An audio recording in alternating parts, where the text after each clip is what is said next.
la Cámara de la Construcción, el Centro de Estudio de la Industria de la Construcción. Es un gusto contar con vuestra presencia.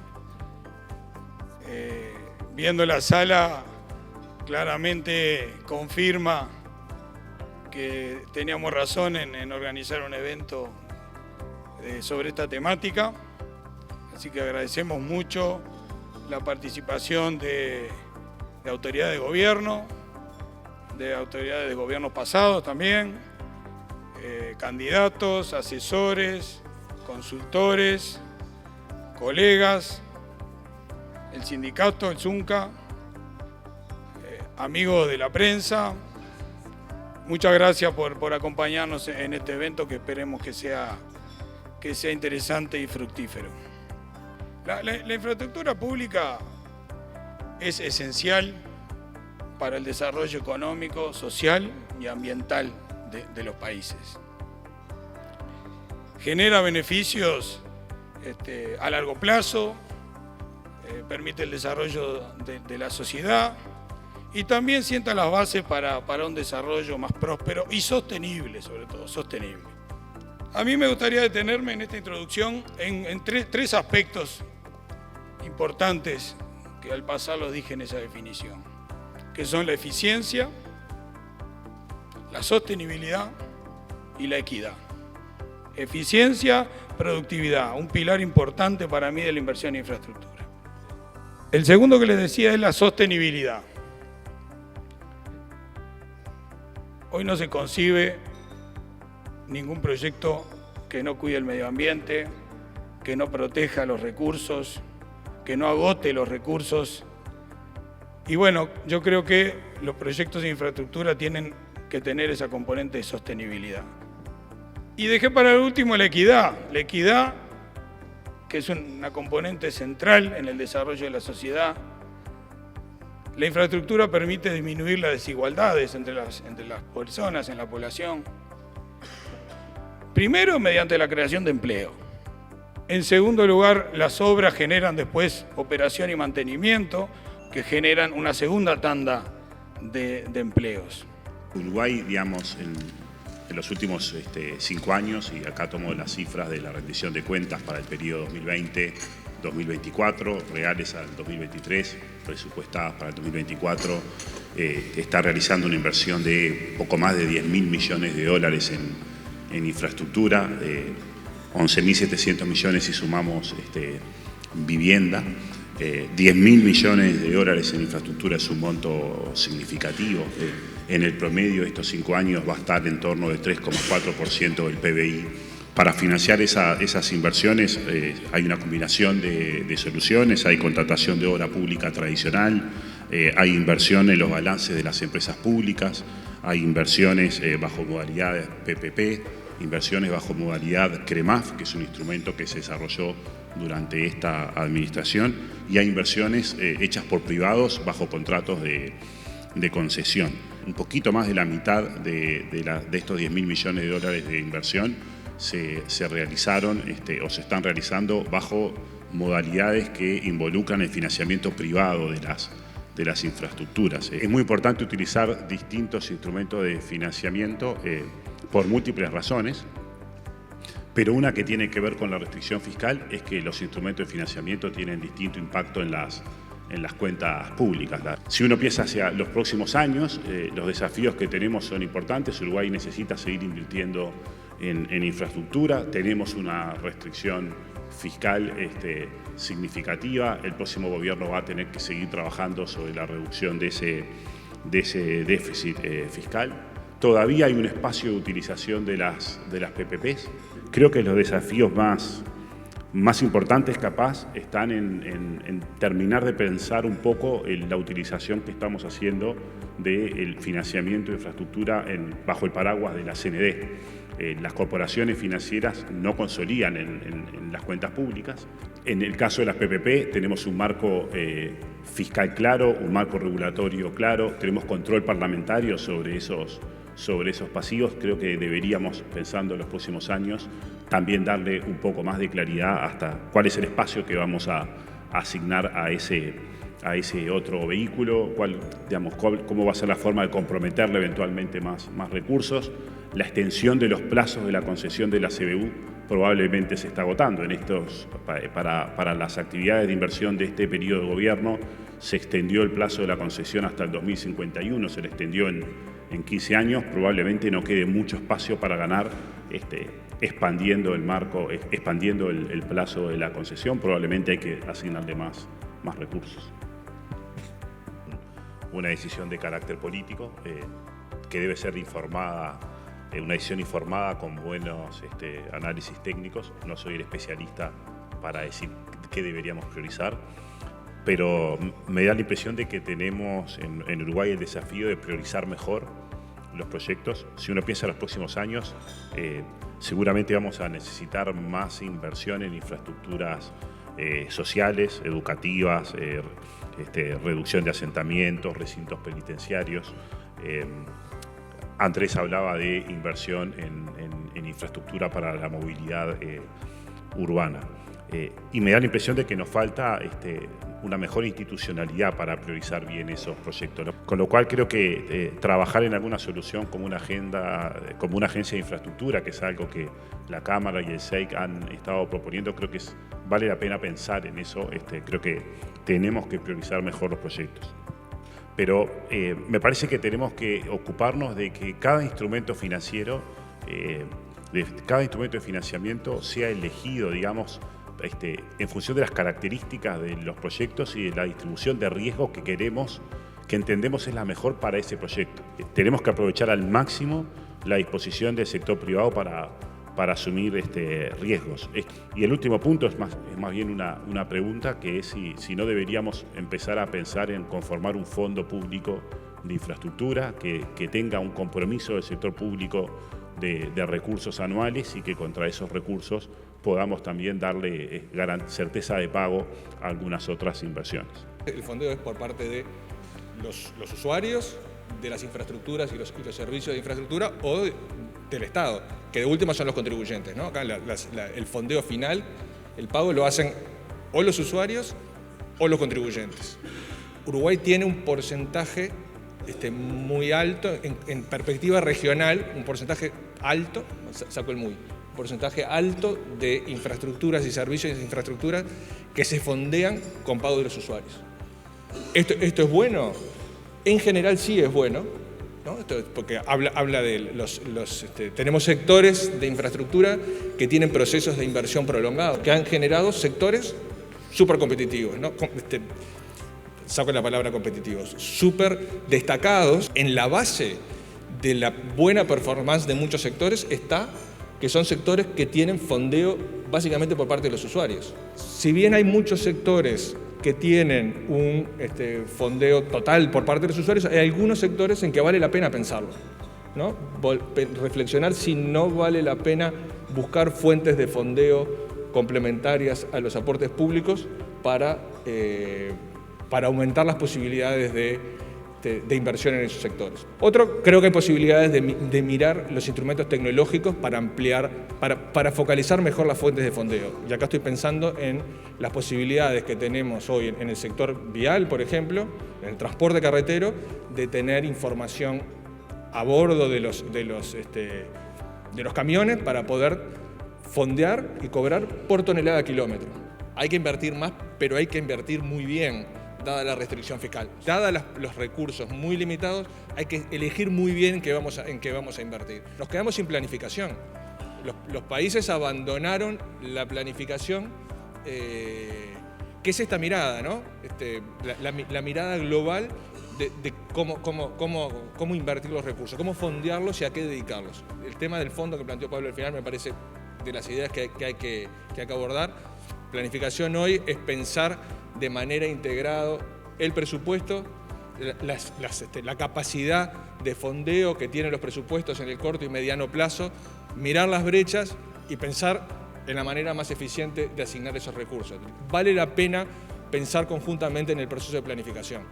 La región dejó la planificación. Yo creo que hay que volver a eso con esta nueva perspectiva y sobre todo con una perspectiva de que la planificación no es una cosa que hace el gobierno encerrado en una oficina como un proceso técnico. La planificación es un proceso social en el cual los actores que están acá en esta sala son unos jugadores claves para participar de ese diálogo.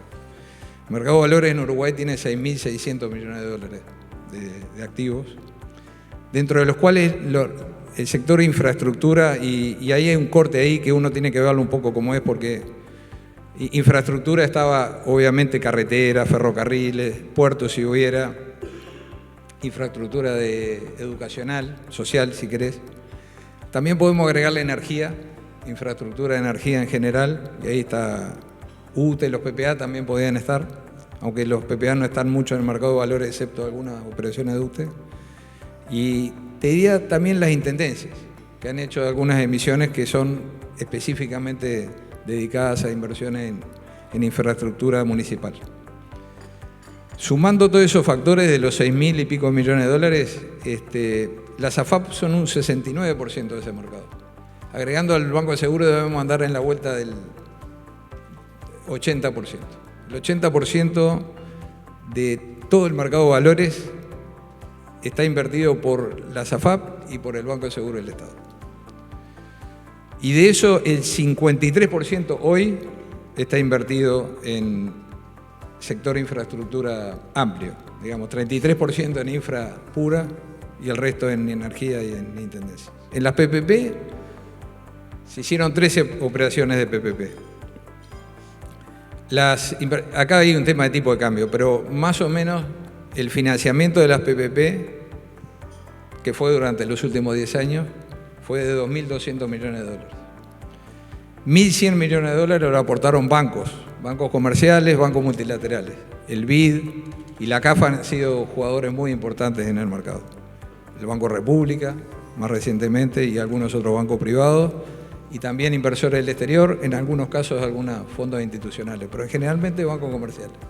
De los 2.200 millones de dólares, 1.100 millones de dólares están invertidos por fondos institucionales, a través de obligaciones negociables en la primera PPP, que fue de cárceles, y luego a través de fideicomisos financieros de inversión en infraestructura que han financiado PPP. Tenemos un mercado de valores que es chiquito, un mercado financiero no tan desarrollado como en otros países, pero la naturaleza y la posición que han tomado los inversionistas institucionales en Uruguay ha sido notable y llama la atención en el mundo. Porque los fondos institucionales han decidido participar en los proyectos concesionales de APP y de esta naturaleza, privado, público-privado, digamos, desde el inicio de los proyectos. En la etapa de construcción normalmente los institucionales no entran. Y acá el 50% del financiamiento, 1.100 millones de dólares, ha sido provisto por los institucionales. La mayoría de las inversiones y los fideicomisos, lo que ha crecido más, hay 2.300 millones de dólares de fideicomisos de las AFAP en moneda local. Mucho de eso a Corporación Peatonal del Uruguay y mucho de ello a PPP a través de los fondos de inversión en infraestructura. Uruguay es muy bueno, ha aprendido, por suerte, toquemos madera sin pata, 13 proyectos, los 13 están andando bien. Que para un gestor de fondo de ahorro institucional, de fondo de ahorro profesional, Banco de Seguro, le genera una multiplicación de capacidades dentro de cada una de las instituciones que no es nada eficiente. Y lo que han elegido en Uruguay también es una muy buena elección para los que nos ven de afuera, de generar, no solo en infraestructura, sino en otro activo alternativo, la figura de los gestores de inversión. Y los gestores de inversión son los que toman ese rol de gestionar el conjunto. Tenemos 5 inversores institucionales y en lugar de tener 5 expertos en cada uno de los proyectos, se juntan en uno. Y eso ha generado una dinámica, un círculo virtuoso que nosotros lo vemos como de largo plazo y que lo vamos a hacer. A nivel de pliego, para que para quitar esa rigidez de que tiene que estar todo pronto para que lleguemos a ese punto en el que se firma todo a la vez, hay que generar flexibilidades. Y el pliego tiene que permitir flexibilidades. Los distintos acuerdos que se han firmado público-privados, ¿no? en esta relación público-privada de la infraestructura pública, han intentado organizar los riesgos de los proyectos de distintas maneras. Entonces creo que lo que es importante destacar acá es que cada instrumento y cada tipo de acuerdo ha formado el mix de distribución de riesgos de diferente manera. El riesgo de diseño y construcción de la infraestructura, el riesgo de operación de la infraestructura, de mantenimiento, la generación de los ingresos y el financiamiento. Y todos estos instrumentos y este elenco de instrumentos que hemos conformado son elencos válidos de instrumentos, ¿sí? Y eso me parece que es un mensaje muy importante que todos los que integramos este panel queremos dejar. O sea, son instrumentos probados, que han sido exitosos y que han hecho un mix de combinación de estos riesgos de distintas maneras. ¿Para qué? Para que sea armoniosa la forma en la que el sector público decide distribuir esos riesgos y la forma en la que el sector privado y los financiadores pueden comprar ese riesgo. Es decir, no cualquier distinción de riesgos es financiable y no cualquier distinción de riesgos encuentra una factibilidad en un inversor. ¿Qué es lo que sucede en los CREMAF? Los CREMAF diseñaron una forma de distribución de esos riesgos un poco diferente. El CREMAF lo que hace es, a medida que avanza la obra, en base a la certificación de ese avance de obra, una parte del ingreso y una parte sustancial del ingreso, porque estamos hablando del 70% del precio del servicio, una parte sustancial de ese ingreso se paga con lo que se llaman certificados irrevocables. Esos certificados irrevocables permiten a las empresas ir a una institución financiera y descontar ese instrumento. Ese instrumento ya no es riesgo privado, ese instrumento pasa a ser, en esa característica de irrevocabilidad, un pasivo de la CBU. Entonces, ¿qué es lo que permite esa forma de financiamiento? Permite bajar la exposición del sector privado al riesgo financiero y asume esa exposición el sector privado, en este caso pues a través de la CBU, pero en una empresa de participación estatal. Todos los instrumentos terminan siendo válidos, todos los instrumentos buscan llenar en un abanico de transferencias de riesgos distintas posibilidades entre lo que es la transferencia menor, que sería la contratación pública tradicional, a la transferencia máxima, que podría ser un contrato de concesión, diseñando y distribuyendo de distinto modo los distintos riesgos que mencionamos hoy. En la riqueza de ese abanico y de ese mix es donde encontramos distintos instrumentos contractuales que propician distintas formas de financiamiento y que buscan adaptarse a las características particulares de cada proyecto. De manera que no tenemos buenos y malos, lo que tenemos son distintas formas de ir financiando la infraestructura pública, asumiendo distintos tipos de riesgos que van a ser idóneos para cada proyecto en concreto y para cada forma de alocar los riesgos en ese proyecto concreto. No podemos pensar en comparar el costo de dos proyectos que tienen una transferencia de riesgos completamente diferente. En los proyectos viales el repago de esa infraestructura se hace en 20 años, en los proyectos CREMAF el repago de esa infraestructura se hace en 10, con lo cual la misma cuota que paga la administración en 10 años es más alta, pero hay un componente de costo financiero que es diferente en una financiación a 20 años, una financiación a 10. Dos conceptos importantes: tengo que comparar riesgos alocados de la misma manera para poder comparar precios definidos de la misma manera. Toda la infraestructura debería tener valor por dinero, porque la justificación del instrumento adecuado siempre tiene que estar detrás de que hay una transferencia de riesgo justa entre el sector público y privado que asegura que esa transferencia de precios está bien priceada. Que son el valor de terminación del contrato, la exigencia de capital y las restricciones sobre qué puede hacer el sponsor con el capital, la ampliación del contrato. En los contratos, sobre todo en los PPP, fue que esta fórmula de cálculo de valor por terminación, que básicamente es eso, es, bueno, qué inversiones, qué obras se hicieron, qué valor les reconozco en función de los mismos precios unitarios que estaban en la oferta que se aceptó, qué defectos o correcciones eso va a merecer, entonces esto va a ser un descuento, y después calcular cuándo y cómo lo voy a pagar. Los contratos públicos se pueden ampliar hasta un 100% por acuerdo de partes o por sola voluntad de la administración un 20%. Eso está pensado para, te compré 1000 computadoras, bueno, para no hacer una nueva licitación te puedo comprar hasta 2000 si te amplío. Ahora, en una obra que me estás pidiendo financiamiento y que justamente el financiamiento solamente se repaga si la obra está construida y están los flujos, es difícil pensar en una ampliación por sola voluntad de la administración, porque le genera mucho riesgo al financiador. Yo hice hasta el caso base preparado, decir estos son los costos del proyecto, estos van a ser los ingresos que genere, acá me da la cuenta para repagar y todo cierra para que el proyecto entre en operación en tal día. Entonces, si en el medio del proyecto la administración puede ampliar el contrato hasta un 10%, un 20%, no es una obra pública en la que a medida que yo haga el avance de obra te lo voy pagando. No, eso también se va a pagar con pago por disponibilidad. Entonces le genera un problema gigante al financiador que, mirá, te presto hasta 1000. 1200 no puedo prestar 200 más. Mi comité de crédito no me lo permite, el propio fondo que creé tampoco me lo permite.